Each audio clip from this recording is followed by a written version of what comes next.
Good afternoon, everybody. Welcome to live story time. My name is Miss Mary, and I am looking forward to reading some great stories with you today. I am just, of course, going to give a little bit of time for people to arrive. And if you're local, I hope you did well with the snow and stayed safe and warm. It was again my kind of storm because I love winter. So I was happy with it. I hope you all did okay in the storm. If you arrive, please say hello in the chat and I will give you a shout out. So I'm not sure if anyone knew this, but today is World Readaloud. And what better way to celebrate World Readaloud Day than with some great stories? Today I picked, books again from our news shelf that really called out to me. There's really no theme. I left a description of the books in my blurb for the program. I'm going to be reading a book about putting ourselves in another person's shoes, a book about being scared, a book about mattering, a book about believing in ourselves, and a book about what makes a home. So a pretty diverse group of books today, but in celebration of World Readaloud Day, let's just enjoy them. I have a couple of comments.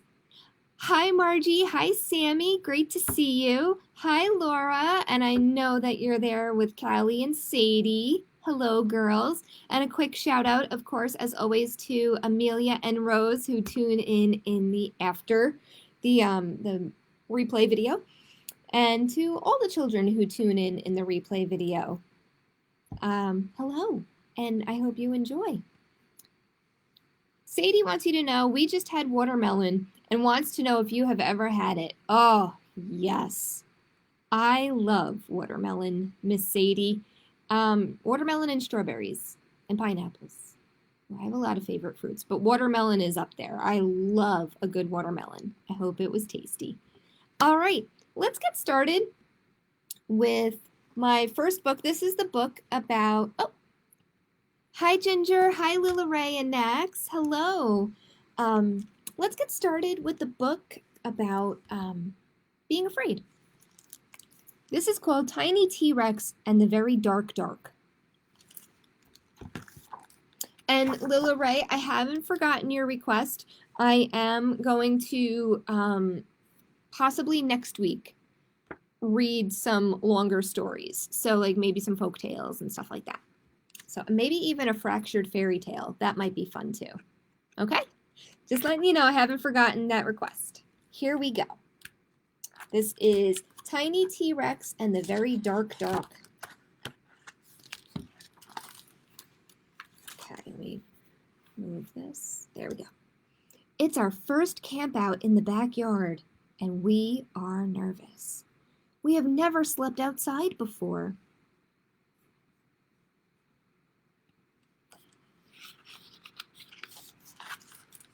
We are mighty beasts. I am a Rex, Pointy is a Pointy, and Bob is my special squish. But even mighty beasts get scared if we can't sleep with our nighty lights. When I am inside, the dark doesn't seem so dark. Well, that's true. We have all of these lights, right?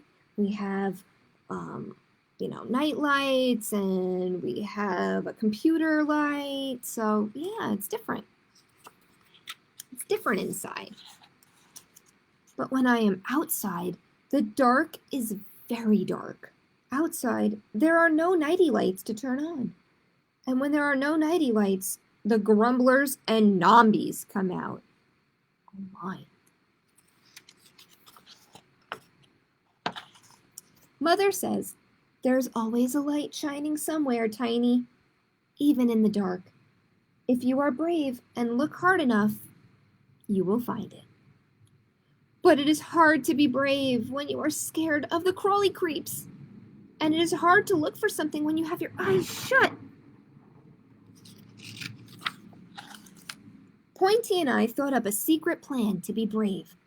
When the very dark comes, we will be ready. First, we will build a hiding fort. Okay. To hide our snacks and ourselves. It's a good plan. Okay, they're making their fort. It's looking good so far. I like their blanket, their sheet with the stars on it. Perfect for outside. I don't feel hidden though.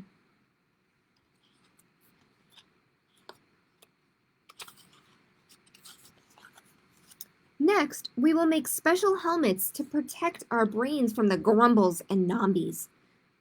I need a bigger helmet. The next part of the plan is the most important. We must hurry. We are running out of time. The crawly creeps are closing in. Tap, tap, tap, tap, tap, tap, tap. I hear the grumbles. They are close. Crunch, crunch, crunch. Run, Pointy! The nombies are here.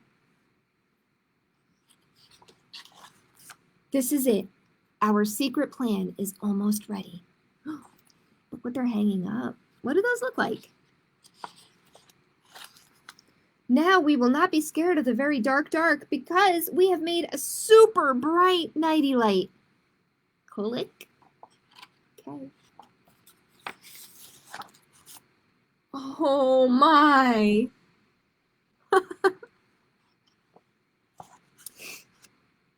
Our plan did not work. The very dark has got us. I am scared. Pointy is scared. Bob is scared. We are all scared together. Maybe we can be brave together too. Brave enough to open our eyes, look very, very hard,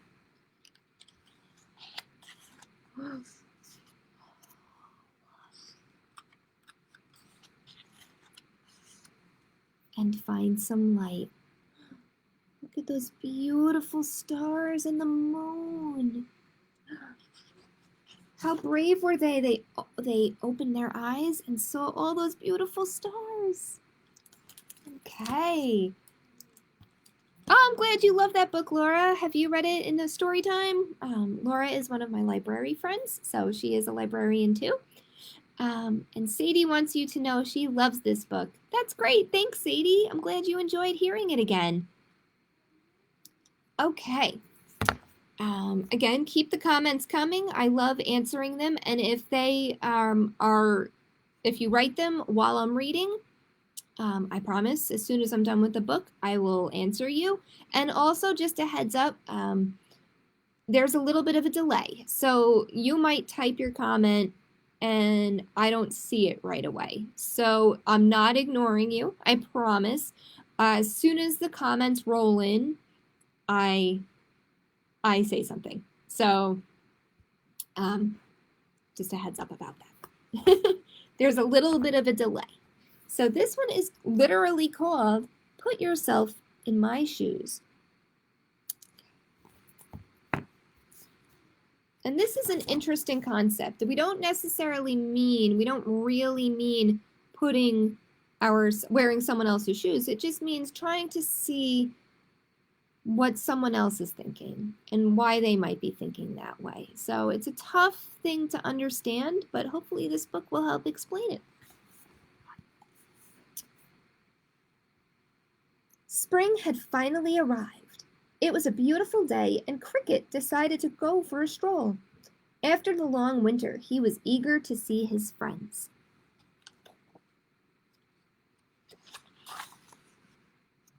Ladybug, Cricket's neighbor, was searching for something amongst the stones in her garden. "What are you looking for, Ladybug?" asked Cricket. "Oh, it's terrible. I hung my spots out to dry and now I can't find one of them." I don't wear any spots. I don't think they're that important." Ladybug carried on searching and Cricket went back to his walk.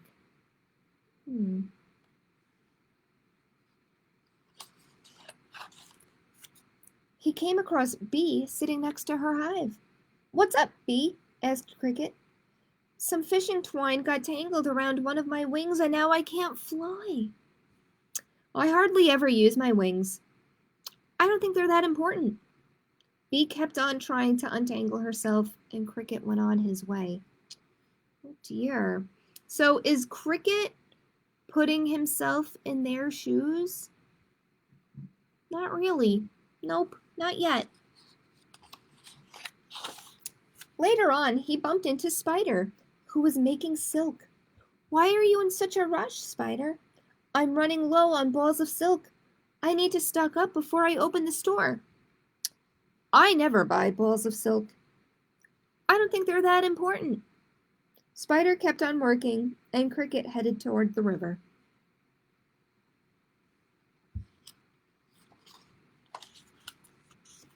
Centipede was very busy sewing shoes next to the riverbank. "How come you're working so hard, Centipede?" "Well, I need to make 100 shoes so I can go for a walk." "Well, I never use shoes. I don't think they're that important." Centipede went back to sewing, and Cricket left the riverbank and continued walking. That is a lot of shoes to sew. While Cricket was enjoying his stroll, Ladybug ran into Bee and helped her untangle her wing. After that, Bee and Ladybug noticed that Spider had a lot of work to do, so they helped him wind his silk. What good friends. They're being such good helpers, right? They see someone who needs help. They put themselves in their shoes, and they help them. Later on, Bee, Ladybug, and Spider went to help Centipede sew his 100 shoes. Then they all went looking for Ladybug's missing spot, which had gotten caught on a high branch. It was starting to get dark, and it was time to go home. Cricket could not stop thinking about how strange his friends had been acting all day.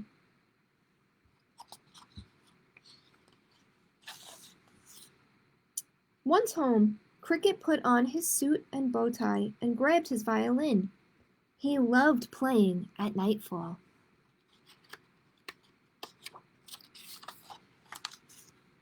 Cricket took a deep breath, picked up the bow, and started to draw it across the violin strings. But before any music could be heard, twang! The violin strings, which had rusted over the winter, snapped. Cricket searched desperately all over his house for some new strings, but he couldn't find any. Just then, Flea appeared at the window. "What are you looking for, Cricket?" "My violin strings have broken. I need some new ones." "I don't play the violin. I don't think it's that important." Sounds an awful lot like what Cricket was saying before to his friends, right? "What do you mean it's not important? Put yourself in my shoes, Flea," Cricket shouted angrily as Flea went out the door. Cricket suddenly thought of his friends. Perhaps Ladybug's spots, Bee's wing, Spider's balls of silk, and Centipede's shoes were important after all. He hadn't put himself in their shoes. Cricket hurried out. He needed to apologize to his friends. He had barely opened the door when he saw them all standing right outside his house. "But what are you all doing here?" Cricket said. "We came over because we thought it was odd that we couldn't hear your violin on such a nice spring evening," explained Ladybug. "We suspected there might be a problem with your strings," added Spider. "So, we brought you these," said Centipede. Cricket was touched. He removed the broken strings from his violin and attached a length of Ladybug's clothesline, the fishing twine that had gotten tangled around Bee's wing, a piece of silk from Spider, and a shoestring from one of Centipede's shoes. Wow, That's great teamwork, right? That night, under the moonlight, Cricket played the liveliest song in his repertoire. Ladybug, Bee, Spider, and Centipede skipped and danced all night long. Even Flea came back to join the party.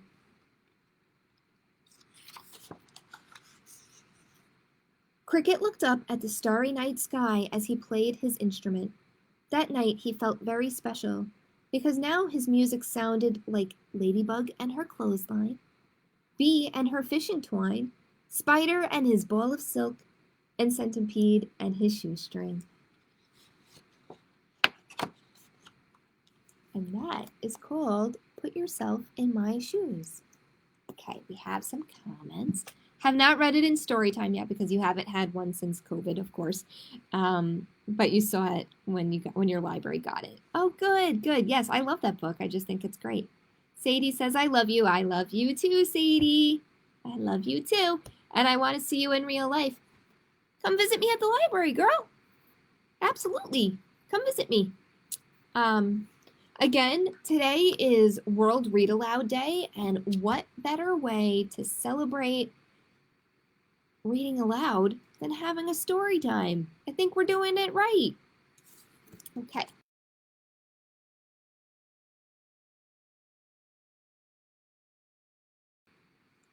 I Believe I Can by Grace Byers.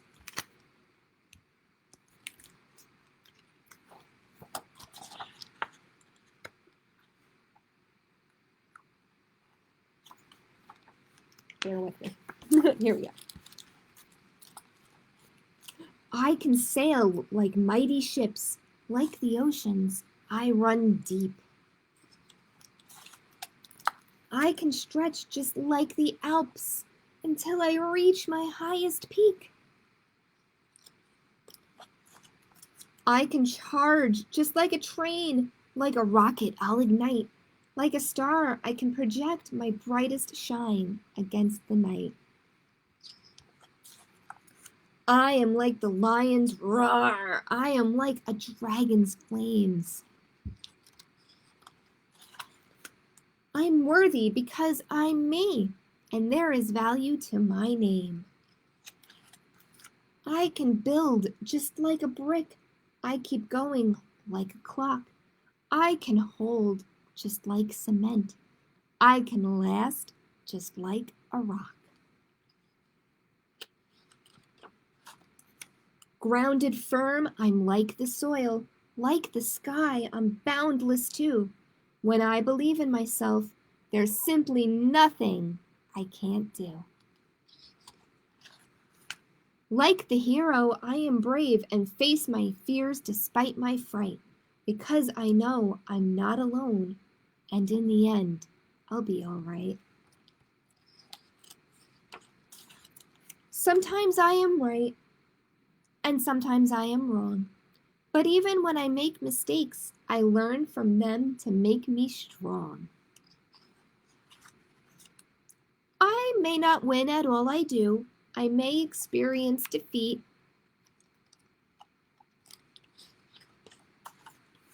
But I'll dust off and try again to be the best that I can be. I know my power lies within. There's nothing that can hold me down. There is light within my smile. There is voice within my sound. My presence matters in this world. My life is worthy. There's a plan. I know I can do anything. If only I believe I can. Yes, I believe I can. Love this one too. Good ones this week. Thanks, Laura. Glad you're liking them. Okay. Okay, so my next book is a little bit similar to I Believe I Can. This is called, is a book about mattering and making a special place. So this is called You Matter by Christian Robinson.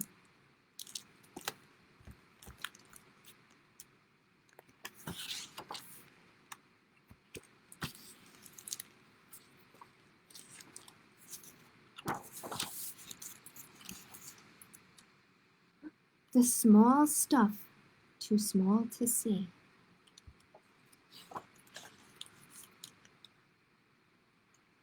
I feel like I'm missing a page.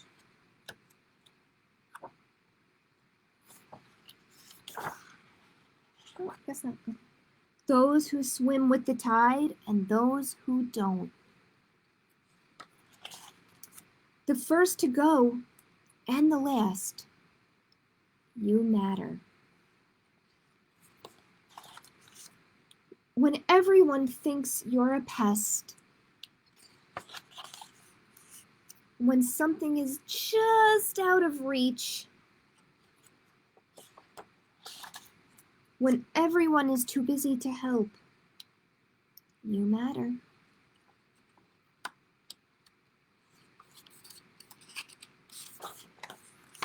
If you fall down, if you have to start all over again, even if you are really gassy, you matter. Sometimes home is far away. Sometimes someone you love says goodbye. Sometimes you feel lost and alone, but you matter.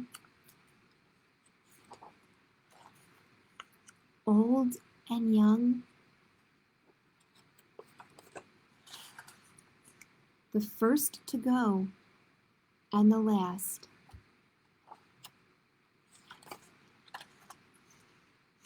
The small stuff, too small to see.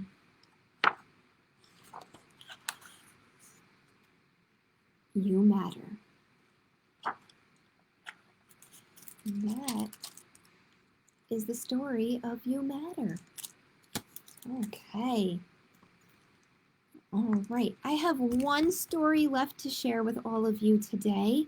I hope you've enjoyed the stories so far. I'm glad that Laura and Sadie and Callie have. And okay. This one is all about what makes a home a home. A little bit about moving and a little bit about, what makes home. This is called Where is Home, Daddy Bear by Nicola O'Byrne.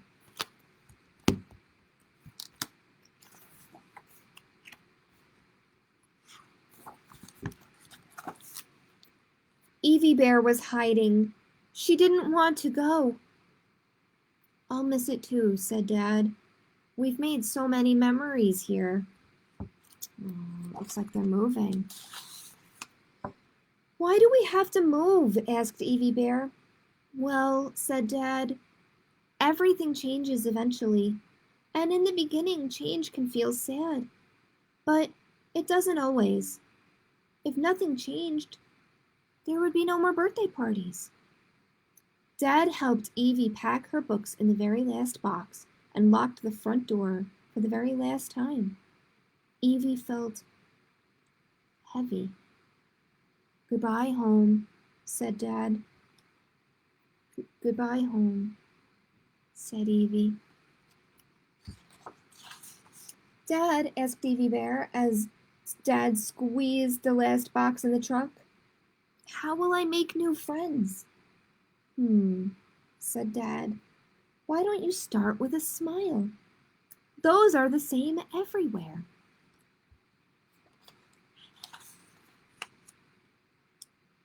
As they set off, Dad said, I spy with my little eyes something beginning with L. Leaf?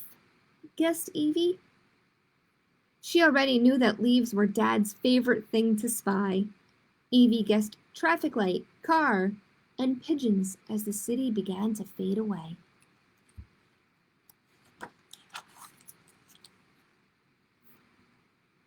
Dad, asked Evie Bear, what if I don't like the new home? Dad thought about this. At first, everything might seem different, but after a while you will notice all the things that are the same, and soon enough you will find new things that you like. Evie didn't reply. For a very long time, she looked out the window, and then, in a small voice, she said, "This is the farthest from home that I've ever been."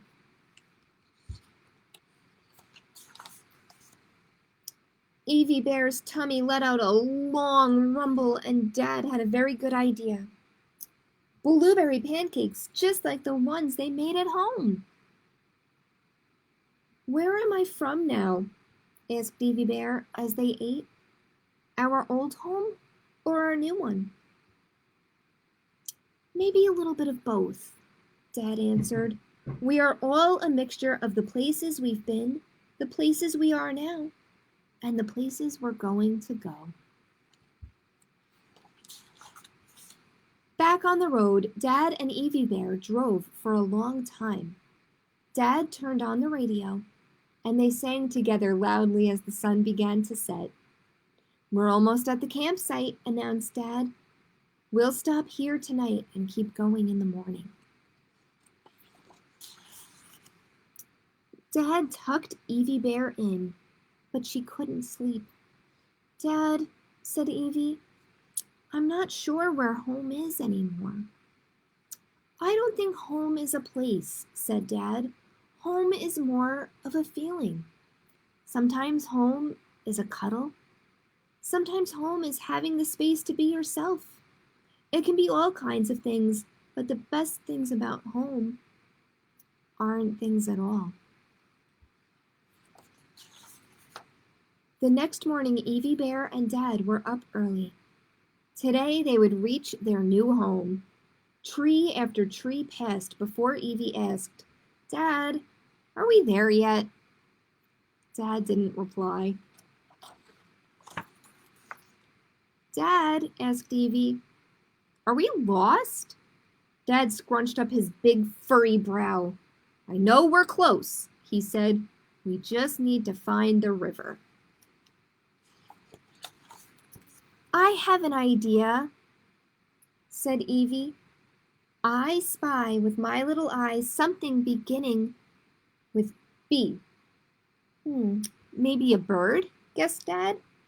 "I spy with my little eye something beginning with T," said Evie. "A tree?" guessed Dad. "I spy with my little eye something beginning with R," said Evie. "River! The river!" shouted Dad. "There it is, Evie, you found it." "Dad," asked Evie, "were you scared when we were lost?" "A little," said Dad, "but I wasn't really lost with you beside me." Dad unlocked the front door to their new home. Evie Bear felt fluttery butterflies in her tummy. She felt excited. "I think I know where home is," said Evie Bear as she helped Dad unpack her blanket and books. "Home is people who love you. Home is me and you."